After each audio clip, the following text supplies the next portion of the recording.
It has begun, quietly, without headlines. Imagine this: you have saved for years, completed skills training, and finally secured what feels like a life-changing job overseas. Then, at the last moment, your visa is rejected. Or worse, your work permit is suddenly cancelled without any clear explanation. In 2025, this is no longer rare. It is happening right now to thousands of overseas Filipino workers. Across the world, countries that once welcomed Filipino labor are tightening their borders. New 2025 policy shifts, many never publicly announced, are reshaping global migration. From the Gulf states to Asia and even North America, Filipino workers are facing stricter screenings, silent quotas, and delayed approvals. According to recent figures from the Department of Migrant Workers, overseas deployment dropped by around 15% this year. Tens of thousands of applications have been delayed or denied. Officials have warned that changes in bilateral labor agreements are taking place quietly, without media attention, but with direct consequences for Filipino households that depend on overseas income. These are not dramatic bans announced on television. They are policy adjustments, localization rules, and tighter enforcement that catch even experienced workers off guard. The purpose here is not fear, it is awareness. When families understand what is changing, they can plan, prepare, and protect themselves. Here are the top 12 countries where Filipino workers are quietly facing new barriers in 2025. Country number 12, Oman. Oman was once a stable destination for Filipino engineers, caregivers, and construction workers. In 2025, stricter Omanization policies are reshaping its labor market. Companies are now required to prioritize Omani nationals and gradually replace expatriate workers when qualified locals are available. Construction, hospitality, and healthcare, fields where Filipinos are highly visible, are among the most affected. This is not a total visa ban, but non-renewals and work permit cancellations have increased sharply. Thousands of Filipino workers have already been impacted this year. The driving force is domestic pressure, as youth unemployment remains high and the government pushes economic self-reliance.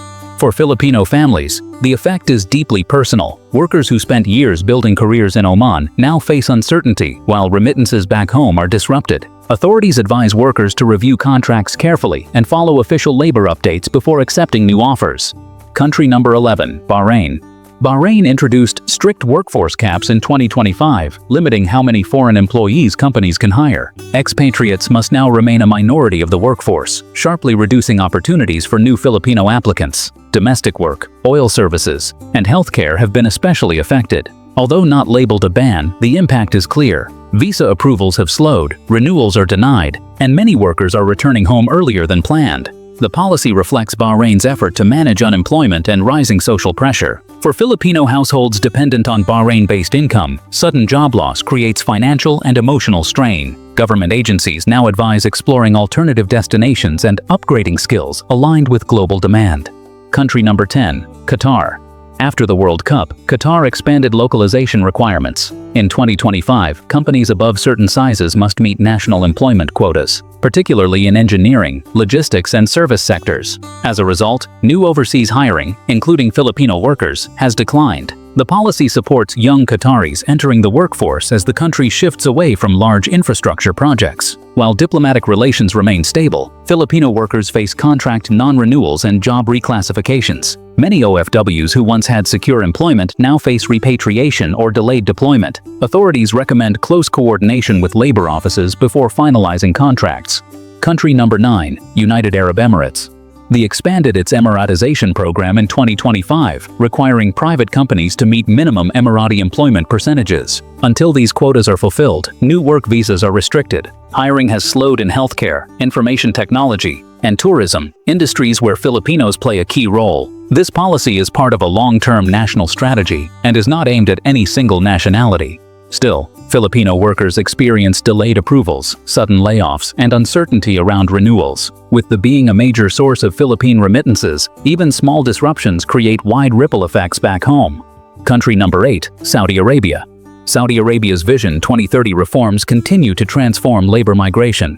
In 2025, new limits on foreign domestic and service sector workers were introduced. Stricter agency rules and hiring caps reduced new deployments and increased scrutiny of existing contracts. While the reforms aim to improve labor standards and local employment, opportunities for Filipino workers have narrowed. For many families, uncertainty around renewals has created financial and emotional pressure. Country number 7, Kuwait. Kuwait tightened domestic worker recruitment rules following safety concerns. First-time domestic worker visas are now heavily restricted, with most approvals limited to renewals.